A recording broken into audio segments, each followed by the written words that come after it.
আসসালামু আলাইকুম প্রিয় দর্শক, অন্য মঞ্চের আলাপচারিতায় আপনাদের সকলকে আমন্ত্রণ জানাচ্ছি।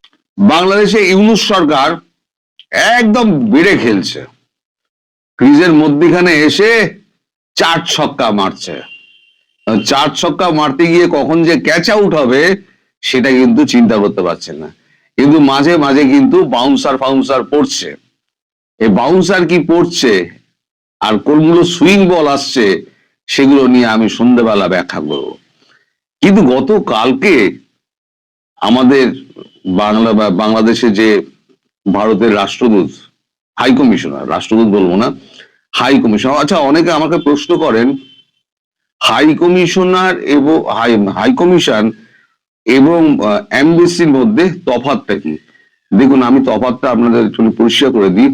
সেটা হচ্ছে, ইংরেজ শাসিত যে সমস্ত দেশগুলো ছিল সেই দেশগুলো যখন স্বাধীনতা পায় তারা সব হাই কমিশন বলে নিজেদেরকে, আর যেগুলো ব্রিটিশ আধিপত্যের বাইরে ছিল সেগুলো হচ্ছে এমবেসি। ফলে দেখবেন সব সময়তে ভারত, পাকিস্তান, বাংলাদেশ যাদের এই রয়েছে যেগুলো ইংরেজ শাসিত ছিল সব কিন্তু হাই কমিশন বলে। ওই কারণে বাংলাদেশও তাদেরকে হাই কমিশন বলে। তো এই হাই কমিশনার আমাদের যিনি ছিলেন আছেন এখন, প্রণয় বার্মা, তাকে ডেকে এখন একটা প্রতিবাদ জানিয়েছে যে শেখ হাসিনা ভারতবর্ষে বসে উস্কানিমূলক মন্তব্য করছেন, তাতে বাংলাদেশ একটুখানি অস্থির হচ্ছে, এগুলো অবিলম্বে বন্ধ করতে হবে। তুই কে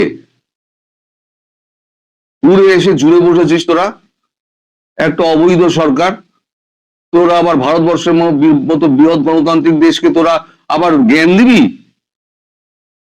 দেশের মানুষকে ভুল বুঝিয়ে তাদেরকে একেবারে ভিখারি রাষ্ট্র পরিণত করে এখন বড় বড় কথা হচ্ছে।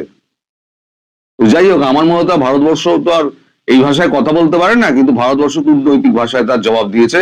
আমাদের এখানে কাগজ যেটা বেরিয়েছে, হাসিনাকে নিয়ে ঢাকার অভিযোগ ওড়ালো দিল্লি।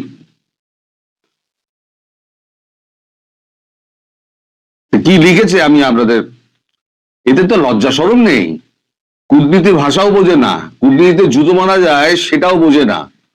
তো সেটা যেটা লেখা হয়েছে, নয়াদিল্লি ও ঢাকা, 14 ডিসেম্বর। আওয়ামী লীগ নেত্রী তথা বাংলাদেশের প্রাক্তন প্রধানমন্ত্রী শেখ হাসিনা ভারতে বসে উস্কানিমূলক মন্তব্য করছেন, আজ অভিযোগ করেছেন বাংলাদেশের বিদেশ মন্ত্রক। এই সব অভিযোগ নিয়ে বিদেশ মন্ত্রক ঢাকায় নিযুক্ত ভারতীয় হাই কমিশনার প্রণয় বার্মাকে তলব করেছিল।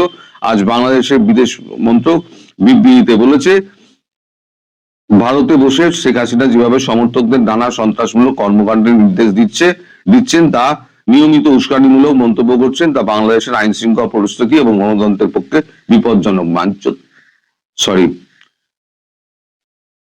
তোদের গণতন্ত্রের নেই, তোরা গণতন্ত্র মারাচ্ছিস। পাল্টা জবাব দিতে গিয়ে সময় নেয়নি সাউথ ব্লক। ঢাকার অভিযোগ প্রত্যাখ্যান করে ভারতের বিদেশ মন্ত্রক বলেছে, বন্দুক প্রতিদিন বাংলাদেশের স্বার্থ বিরোধী কোনো কাজে ভারতীয় ভূখণ্ডকে ব্যবহার করতে দেওয়া হয় না। আমরা আশা করি বাংলাদেশের অন্তর্বর্তী সরকার আভ্যন্তরীণ আইন শৃঙ্খলা নিশ্চিত করবে, শান্তিপূর্ণ নির্বাচন এবং অবাধ এবং ইনক্লুসিভ নির্বাচনের জন্য প্রয়োজনীয় পদক্ষেপ করবে। এখন এই যে কূটনৈতিক ভাষায় যে পরিষ্কার জবাবটা যেটা দেওয়া হয়েছে, 4 লাইনের জবাব হলো, এটা কিন্তু 40 লাইনের কথা বলে যে তোমরা আগে নিজেদের গণতন্ত্র ফেরাও, শান্তিমূলক অন্তর্ভুক্তিমূলক আগে নির্বাচনের ব্যবস্থা করো, নিয়ে বিদেয় হও, তারপর ভারতবর্ষ বুঝে নেবে। আর আমি দিল্লি ঘুরে এসে আমি যা বুঝলাম, তাতে শেখ হাসিনা হচ্ছে ভারতের ট্রাম্প কার্ড। এই ট্রাম্প কার্ড দিয়ে কিন্তু ভারতবর্ষ খেলছে। সারা পৃথিবীকে একত্র করে এখনো কিছুই দেখেননি। এই যে বাউন্সার 2-4টে ইনসুইং আউটসুইং দেখছেন না, এটা এমন কিছু নয়। ওই আমাদের যখন সার্জিক্যাল স্ট্রাইক হয়েছিল তখন প্রথম যখন গুলিয়ে দিয়েছিল, ফুল ফ্লেজের যখন হয়নি, তখন ইনসুইং আউটসুইং, তখন বাউন্সার মেরেছিল। এইবার যখন দেখবেন, আমি বিকেলে বলবো যে কখন কখন আপনার ওখানে পিনাকাগুলো পড়বে, আকাশগুলো পড়বে, তখন দেখবেন তাহি মধুসূদন রাও উঠে গেছে। আসলে আপনারা বাংলাদেশের মানুষকে সমস্ত আপনারা ভুলভাল বুঝিয়ে রাখেন। এই যে আমার ভিডিও তলায় যারা দেখবেন, যারা একদম উল্টো পাল্টা কমেন্ট করে থাকেন, তারা হচ্ছে এই সরকারের অংশ। তারা এই সত্যিগুলোকে চাপার জন্য তারা কখনো গুজববাজ, কখনো ঢপবাজ, কখনো মিথ্যেবাদী, কখনো চাপাবাজ, এই সমস্ত তকমা দিয়ে রেখে দেয়। আসলে এদের কাজ হচ্ছে যে সত্যি কথাটা আছে সেই সত্যি কথাটাকে ঢেকে রেখে দাও। এরা হচ্ছে এই অবৈধ সরকারের অংশ, এদেরকে চিনে রেখে দিন। এই অবৈধ সরকারকে যখন উৎখাত করা হবে, এদের তখন যেন নাম ও নিশান দেশে না থাকে, এর দেশ থেকে তাড়িয়ে দিন। আমি বলছি না মারধর করুন, দেশ থেকে তাড়িয়ে দিন, বিতাড়িত করুন। এরা থাকলে ভারতবর্ষ, বাংলাদেশ কোনো দিন সুস্থির হবে না, বাংলাদেশের উন্নতি হবে না, বাংলাদেশ একটা সুশৃঙ্খল রাষ্ট্রে পরিণত হবে না, এবং বাংলাদেশের মানুষের দেশপ্রেম গড়ে উঠবে না। এরা বলে দেশপ্রেম গড়ে উঠতে দেবে না। এরা সব ইউনুস সরকারপন্থী, এবং সমস্ত চ্যানেলে গিয়ে আমি দেখি তো, প্রত্যেকটা চ্যানেলে এই একই দেখি, ওই এবিসিডি, তারপরে এক্স ওয়াই জেড, হ্যান ত্যান, এই সমস্ত নাম দিয়ে কেউ করবে না, নাম দিয়ে কেউ করে না, আর দিলেও হিন্দু নাম ব্যবহার করে। এরা এত বড় বদমাইশ এবং এত বড় ভীতু যে নিজেদের নামটাটুকু বলতে ভয় পায়।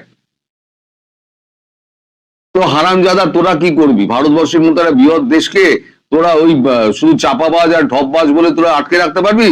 যেদিনকে চাপাবাজ ঢপবাজ যাদেরকে বলছিস, তারা যেদিনকে সত্য প্রমাণিত হয়ে যাবে, সেদিনকে তোদের অস্তিত্ব থাকবে না, অস্তিত্ব থাকবে না। আর সেটা খুব বেশি দূরে নয়। এই যে মধ্যিখানে আংলিবাজি করে যাচ্ছে না ইউনুস সরকার, আর আপনারা এই আংলিবাজির জবাবটাকে খুব শিগগির পাবেন। মানুষের সহ্য করার ক্ষমতা তো খুব অনেক অসীম নয়। ভারত একটা টাইম অব্দি সহ্য করেছে, এখনো কিছুটা হলেও সহ্য করছে। এর মধ্যে টাকা পয়সা যা দিচ্ছেন তার মধ্যে কিছু চাল ডাল আপনার কাছে যাচ্ছে, সেটা হচ্ছে কি বাংলাদেশের বৃহৎ অংশ মানুষের কথা ভেবে, এই আপনাদের কথা ভেবে না। আপনারা যদি ভুকা মরে যান, ভারতবর্ষে কিচ্ছু যায় আসে না, আমার তো কিছু যায় আসে না। আমি তো দুহাত তুলে নাচবো, পিকনিক করতে যাবো। আর একটা, এই আপনাদের মতো মানুষেরা যারা এই কমেন্টে লেখেন, তারা হচ্ছেন সব ইউনুস সরকারের দলে নাম লেখানো। তা আপনারা যদি নিকেশ হয়ে যান, তাহলে আমার থেকে খুশি আর কিছু কেউ হবে না। আপনাদের সময় আসছে খুব শিগগির, আমি সেটা বিকেলবেলাতে বলবো। তবে এই যে বেড়ে খেলার, ইউনুসের বেড়ে খেলার যে আমি এটা দেখছি, প্রবণতা দেখছি, সে বেড়ে খেলা কিন্তু শেষ হয়ে যাবে। আর একটা খবর আমি নিশ্চিত আপনাদের করে দিতে পারি, যে ইউনুস পালাতে পারবে না। এদিক ওদিক ফাঁক ফোকর দিয়ে কেউ হয়তো পালিয়ে টালিয়ে গেল, কিন্তু ইউনুসকে কোনো ছাড় দেওয়া হবে না, এটা আমি আপনাদেরকে নিশ্চিত করছি। আমি দিল্লি 3 দিন ঘুরে এসে বিভিন্ন দপ্তরে আমি ঘুরে যা খবরটা পেয়েছি, যা ইঙ্গিতটা পেয়েছি, ইউনুস ছাড় পাবে না। ইউনুসের মতো একটা আন্তর্জাতিক অপরাধী, তাকে ভারতবর্ষ কখনো ছেড়ে দেবে না। তাকে শেখ হাসিনার হাতে তুলে দেওয়া হবে, তিনি প্রধানমন্ত্রী হিসেবেই ফিরবেন। ফিরে তিনি ওই নির্বাচনে যাওয়ার আগে তিনি একটা লম্বা একটা কেস ফাইল তৈরি করে ওনার বিরুদ্ধে যত মামলা আছে, ইনক্লুডিং 666 কোটি টাকা যেটা উনি মুকুব করে দিয়েছেন, সেগুলো, যত মানব পাচার থেকে আরম্ভ করে যত সমস্ত উনি লাইসেন্স করিয়েছেন, সেগুলো, ওনার যত টাকা আছে সমস্ত বাজেয়াপ্ত হয়ে যাবে, সমস্ত বাজেয়াপ্ত হয়ে যাবে। আর একটা কথা জেনে রাখুন ইউনুস, আপনি যেমন 32 নম্বর আপনি ভেঙেছিলেন না, আপনার গ্রামীণ ব্যাংকের একটা ইটও থাকবে না। যত বিল্ডিং আছে সারা বাংলাদেশে একটা ইটও থাকবে না আপনার, এটাও আপনি জেনে রেখে দিন। আপনি খালি হাতে এসেছিলেন, ল্যাংটো হয়ে এসেছিলেন, ওই ল্যাংটো হয়ে যাবেন। আপনার পরবর্তী প্রজন্মের জন্য একটা পয়সাও রেখে যেতে পারবেন না, সমস্ত আপনার জলাঞ্জলি যাবে। আর যেটুকু সুনাম কুড়িয়েছিলেন, ওই সুনামটুকু দুর্নামে পরিণত করে আপনি পৃথিবী থেকে বিদায় নেবেন, এটা নিশ্চিত। আর আপনার মৃত্যু হবে অত্যন্ত করুণ, এবং একেবারে কঠোরতম করুন। আমার কথা আজকে লিখে রেখে দিন, এই কথা যদি আপনার কাছে পৌঁছায়, আপনি লিখে রেখে দিন, আপনার মৃত্যু ঘনিয়ে আসছে, এবং সেটা করুণতম পরিণতির ভিত্তিতে। সবাই ভালো থাকবেন। আগামী 12ই ফেব্রুয়ারি ভোট, কিন্তু একটি প্রশ্ন পুরো দেশকে তাড়িয়ে বেড়াচ্ছে। নিষিদ্ধ আওয়ামী লীগ নির্বাচন প্রত্যাখ্যান করেছে কিন্তু বয়কট করেনি। তাহলে এই নির্বাচন কি আদৌ হবে? যদি নির্বাচন হয় তাহলে আওয়ামী লীগ কিভাবে তা প্রতিহত করবে? আওয়ামী লীগ কেন তফসিল প্রত্যাখ্যান করলো, বয়কট করছে না? নিষিদ্ধ অবস্থায় কি কি পথে নির্বাচন প্রতিহত করা সম্ভব? আর আওয়ামী লীগ ছাড়া নির্বাচন হলে সেটার ভবিষ্যৎই বা কি হবে?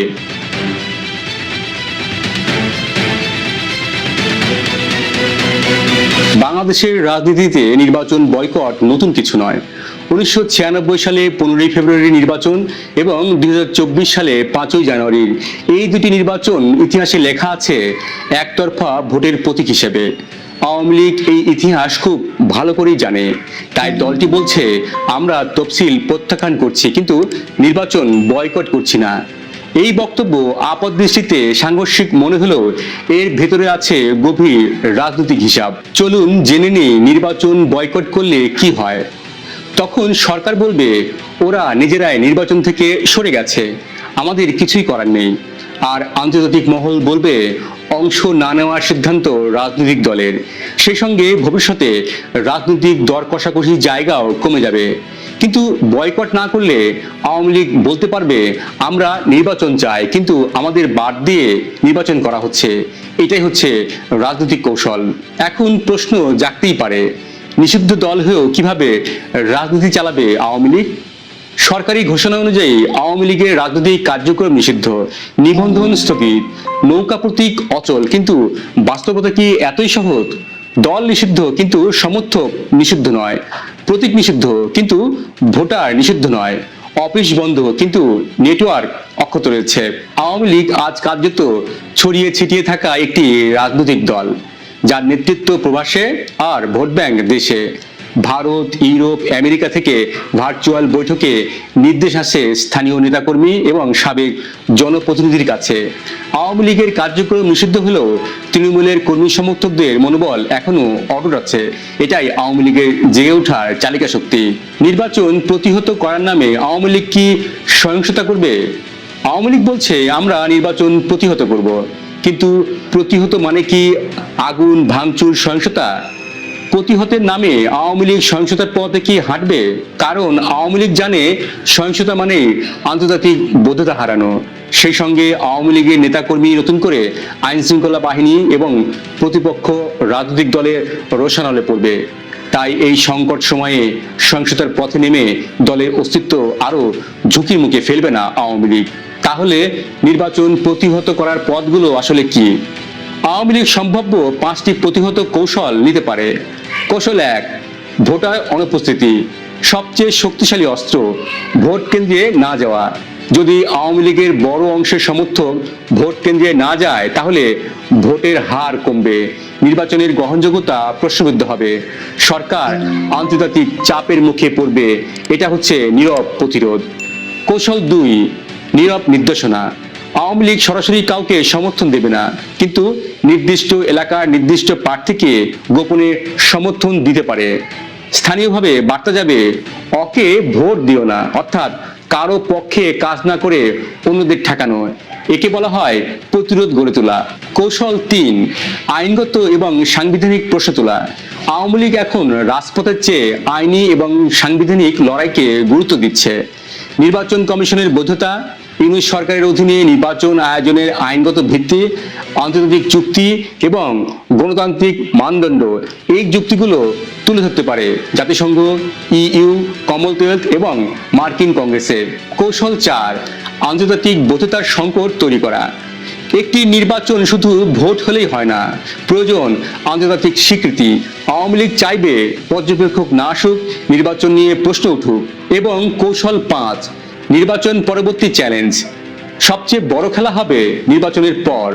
ফলাফল প্রত্যাখ্যান, সংসদের বৈধতা নিয়ে প্রশ্ন, এই সরকার জনগণের প্রতিনিধিত্ব করে না এমন বয়ান ছড়িয়ে দেওয়া।